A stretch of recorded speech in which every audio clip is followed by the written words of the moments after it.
حضور نبی اکرم صلی اللہ تعالیٰ علیہ وسلم نے فرمایا ہے کہ اللہ رب العزت نے ارشاد فرمایا، حدیث قدسی ہے، جو بندہ زمین پر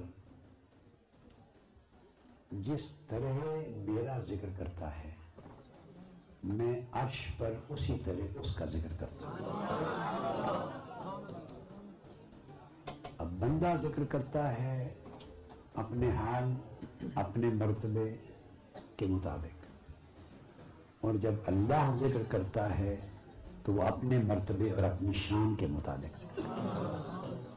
مگر فرمایا کہ اگر بندہ زمین پر میرا ذکر تنہا کرتا ہے، تنہا، دونوں طرح ذکر کرنے کی اجازت ہے اور حکم ہے، خفی بھی اور جلی بھی، بالسر بھی بالجہر بھی، فرد کے لیے بھی اور جماعت کے لیے بھی، سب کے لیے۔ فرمایا جو شخص میرا ذکر تنہا کرتا ہے میں عرش پر اس کا ذکر تنہا کرتا ہوں،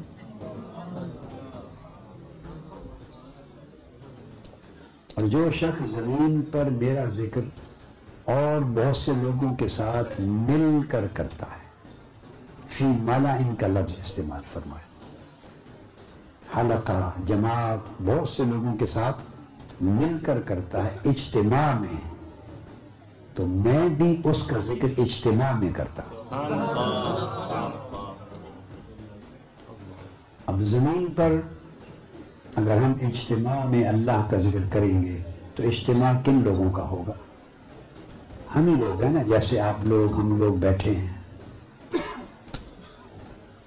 تو ہم لوگوں کے اجتماع میں ذکر کریں گے، اور اللہ پاک جب اجتماع میں اس بندے کا ذکر کرتا ہے تو وہاں اجتماع عرش پر کس کا ہوگا؟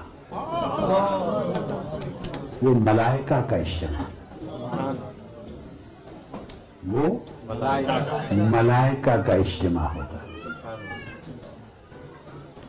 وہاں بھی فرمایا فی مالائن، وہ بھی عرش پر ملائکہ کے اجتماع میں اللہ اپنے اس بندے کا ذکر کرتا ہے۔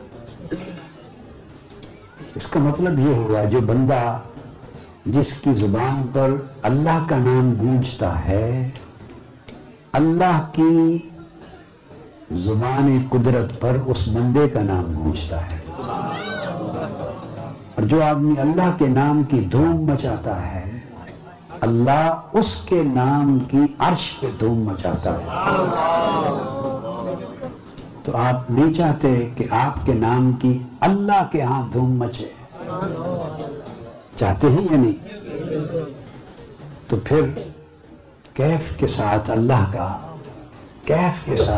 کا نام لیں، اللہ کا ذکر کریں۔ حکایات میں آیا ہے، کیا؟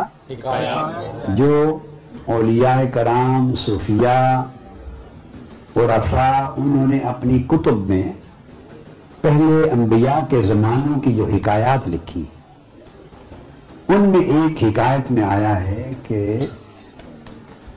ملائکہ نے عرض کیا باری تعالیٰ، تیرے ہاں تیرے بندے ابراہیم کی بڑی دھوم ہے، تو نے اس کو بڑی شانیں، بڑے مرتبے دیے ہیں، ابراہیم علیہ السلام۔ قرآن مجید میں ہے نا ذکر، اعوذ باللہ من الشیطان الرجیم، وَإِذِ ابْتَلَىٰ إِبْرَاهِيمَ رَبُّهُ بِكَلِمَاتٍ فَأَتَمَّهُنَّ۔ اس بندے کا حال دیکھیے کیا ہوگا جس کے لیے اس کا مولا کہے کہ میں نے اس کو کئی طریقوں سے آزمایا، اور مولا کہے کہ میرے بندے نے ہر بار اس آزمائش میں کامیاب ہونے کا حق ادا کر دیا۔ اتمہن، جب رب کہے اس نے سارے تقاضے پورے کر دیے، وفاداری کے، بندگی کے، ایثار کے۔ تو جب پورے کر دیے تو اس کو فرمایا اب میں تمہیں انسانیت کا پیشوا بناتا ہوں۔ بہت ساری کتب میں اولیاء کرام اور صوفیاء اعظام نے اس کو بیان کیا. عرض کیا باری تعالیٰ تیرے ہاں تیرے بندے ابراہیم کی بڑی دھوم ہے، تو اگر ہمیں اجازت دے تو ہم میں سے کوئی جا کے اس کو آزمائے تو صحیح کہ اس کی وفاداری اور تابعداری اور اس کی محبت تیرے ساتھ کیسی ہے. اللہ پاک نے فرمایا کہ فرشتے کو جاؤ آزما لو. فرشتہ گیا. ابراہیم علیہ السلام کے پاس ریوڑ تھا، بکریوں کا ریوڑ تھا.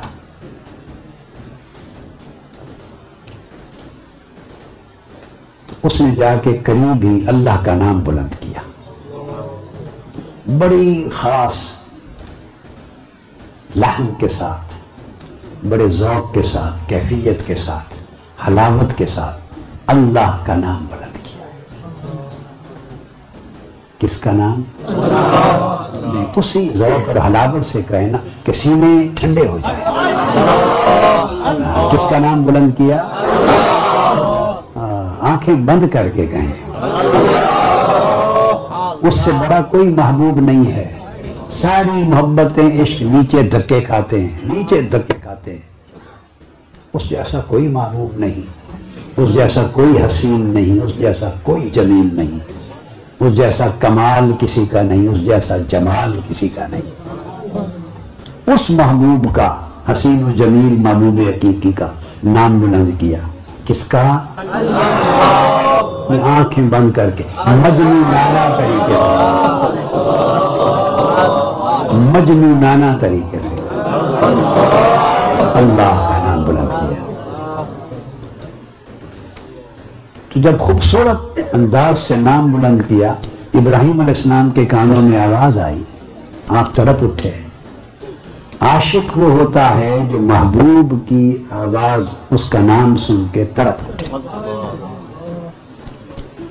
پوچھا یہ کون ہے؟ کس نے میرے محبوب کا نام؟ الاپا ہے، محبوب کا نغمہ الاپا ہے. تو وہ پوچھے تو فرشتہ تھا. اس نے کہا میں نے آپ کے محبوب کا نام نغمہ الاپا ہے. کہا کہ مجھے ایک بار اور سنا دو.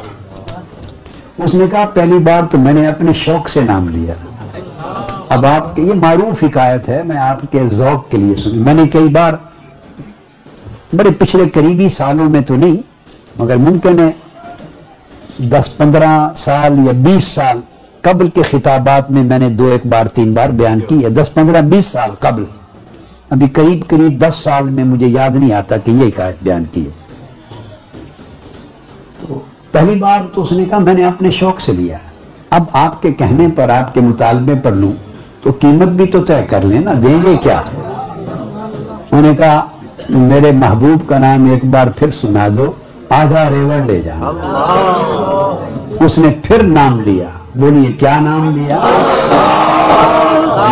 اسی طرح لے نا جو میں کہنا چاہتا ہوں. مل کر لیں، مل کر، نہیں لمبا کر کے مد کے ساتھ. اور پھر کیسے نام تیزی میں نہیں، بس پھر نام لیا. ابراہیم علیہ السلام نے آدھا ریوڑ دے دی. ریوڑ دے کے مستی میں چلے گئے. پھر جب کیف سے باہر آئے تو فرمایا کہ ایک بار پھر سنا دو میرے محبوب کا نام. اس نے ریوڑ لے لیا تھا. اس نے کہا اب کیا دو گے قیمت؟ اس نے کہا باقی جو آدھا ریوڑ بچ گیا ہے یہ بھی لے جانا، ایک بار نام سنا دو. پھر دوبارہ نام لیا. کون سا نام لیا؟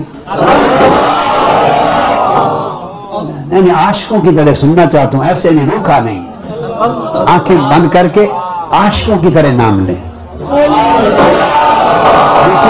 آقا علیہ السلام نے فرمایا، ایک حدیث پاک ہے کہ اللہ کا ذکر اس طرح کرو کہ دیکھنے والے، اس زمانے میں منافق مذاق اڑاتے تھے مسلمانوں کا، کہ دیکھنے والے جو منافق لوگ ہیں اور اعرابی ہیں وہ دیکھیں اللہ کا ذکر کرتے ہوئے تو کہیں یہ مجنون ہے، پاگل ہیں.